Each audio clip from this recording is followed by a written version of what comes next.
Hey, this is Rich Mendoza reporting from Strasburg, Pennsylvania, and we are at the Strasburg Railroad. We're expecting to have a fun day riding trains, looking at trains, talking about trains, everything from full-size trains like what's behind me, right down to the miniature ones made by some of the toy train companies such as Lionel and some of the others. And I guarantee you that I am not an expert as far as trains are concerned. So standing next to me is Dave Mcgregor, who is actually a card-carrying member of this organization here at Strasburg. He comes here on a regular basis. He knows a lot more about it, and I think I'll shut up and let him tell you about what we're going to be seeing today. Dave? Hi. Okay, we're at the... Okay, good. Yeah, we're at the Strasburg Railroad, as he said, and just to let you know, the Strasburg Railroad is America's oldest operating railroad.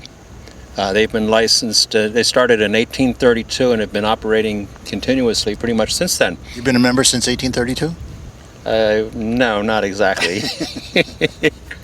Anyhow, it's gone through the years. It started out, it's a short line railroad, and through the years its main purpose was to haul in goods and stuff from the Reading and Pennsylvania Reading railroads, which are nearby, were nearby, now it's Amtrak, and also did some little passenger transportation all the way over their end, the end of the line. This is the beginning of the line. The end of the line is in Paradise, Pennsylvania. So how long is the ride? The ride is about 40 minutes long. Okay, and we're going to be doing that shortly. So I'm actually going to let Dave stop talking here so we can go do some of this interesting stuff, and he's going to be narrating this as we go. I am. So stick with us.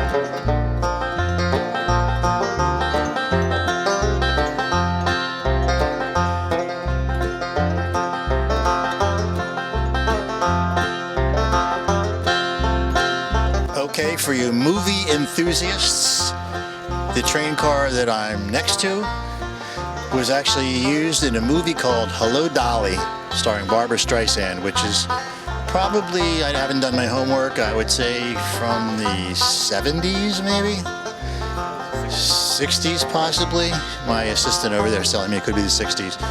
In any case, it's an older film, and it's been a little bit remodeled since the film itself because the sides have been added. But in the movie, if you see it, their feet will be dangling, I guess, off the edge of the train, and you could lose more toes that way, I suppose. So we are waiting for the engine to hook up to the Hello, Dolly car. So bear with us, and we'll see what happens next. Stay tuned.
Now I am sitting in first class, and I have my ticket here, and there's a warning to the passengers in this, wait a minute, let me ask Dave here, what era is this supposed to be, and what time period?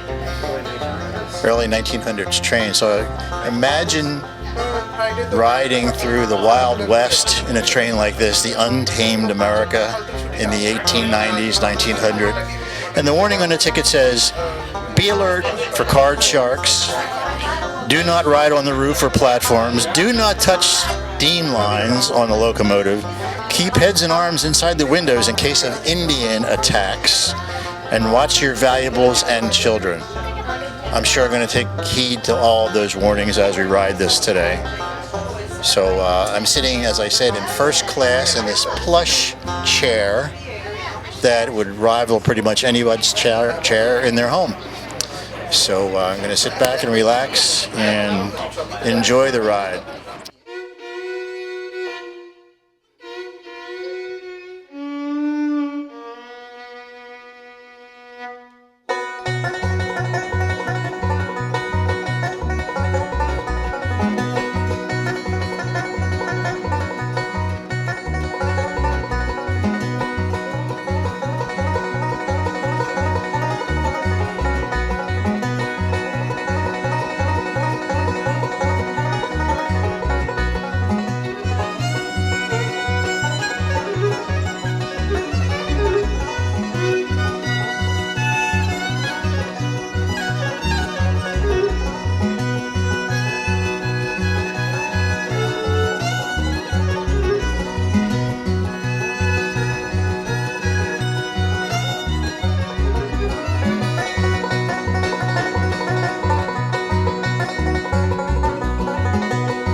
we have just taken our ride on the Strasburg Railroad system. We can ride on that. And then next we're going to ride on the miniature version, the washed version of the Strasburg Railroad system. So we'll get to see that in a few minutes.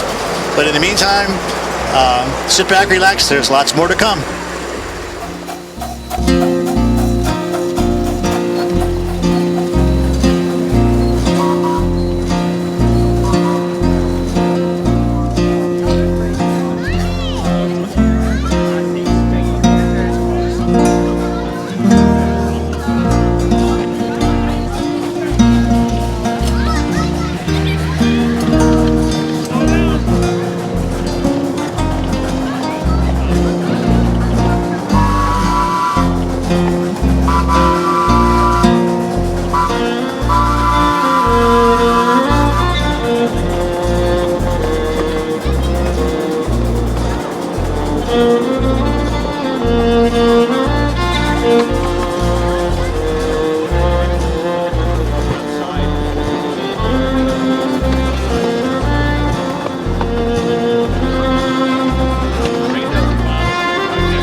Okay, now we are inside, and which is a good thing because it happens to be raining out there, in the Pennsylvania Railroad Museum.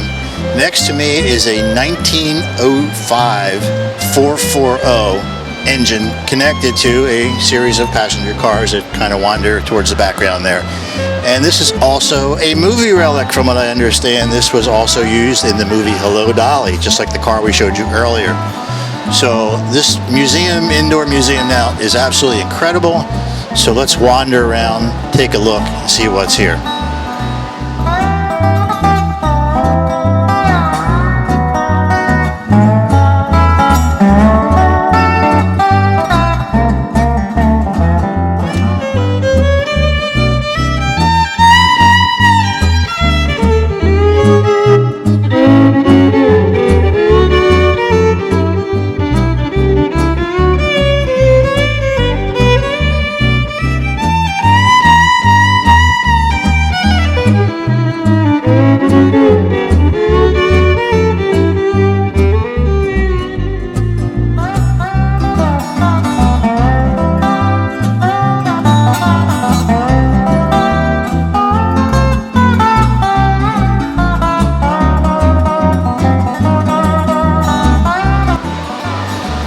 The GG1, this train right here, is one of the biggest trains I think I've ever seen. And of course I haven't seen that many in my history, but it is a huge train. And this is just the engine. I can't imagine the power that this thing must have, the pulling power that it had. They don't fire it up anymore, but it also had to be pretty loud. It had to be quite a train for its day. Well, let me ask my expert. Dave, what's the date on this train? Do you know? Approximately. Okay. My expert says it's from approximately the 1930s. Even at those days, I'm sure it was a sight to see going down the rails. Let's go see what else we can find. They call this a steam wagon. It was built in 1825, and if you look at the bottom between the wheels, basically it has teeth, and those teeth are actually what grabbed the rails and powered this thing forward. So obviously it probably derailed itself many times, because if it slipped out of the teeth it would be off the rail, because it does not have a groove in the wheels like modern trains do. A few years from the 1820s and 30s to the 1860s almost. This is a passenger combination baggage car from the Cumberland Valley Railroad that was built in 1855. I'm sure these were running the rails during the Civil War. Talking about the Civil War, this is just post-war, actually post-war by about 10 years, 1875. This is the Virginia and Truckee Railroad, built in 1875 in Philadelphia, the Baldwin Locomotive Works. This is old number 20. It's amazing to see the restoration process on this. I'm not sure if it actually runs anymore, but it kind of gives you an idea of what things were like well over 100 years ago in the world of technology. When you see these things in photographs, it's pretty incredible to realize how big they actually are. I know I'm impressed.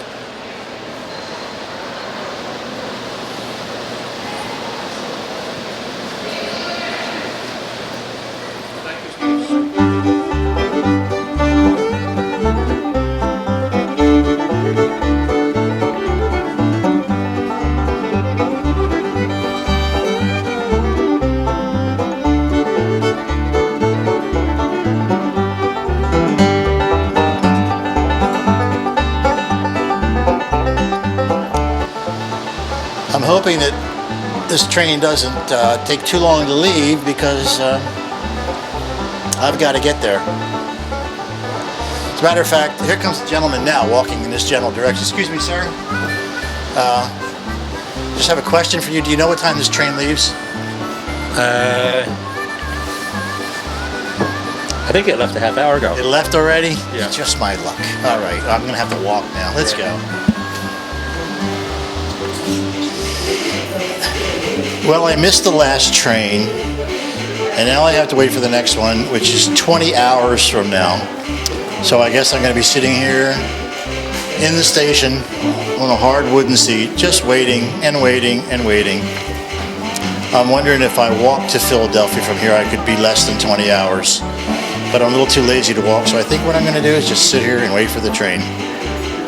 Or take a little nap in the process. Talk to you later.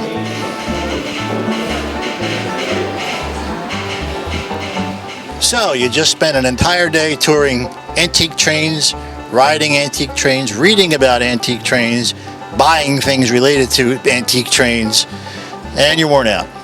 So what do? You need to look for a motel, especially if you're not headed home.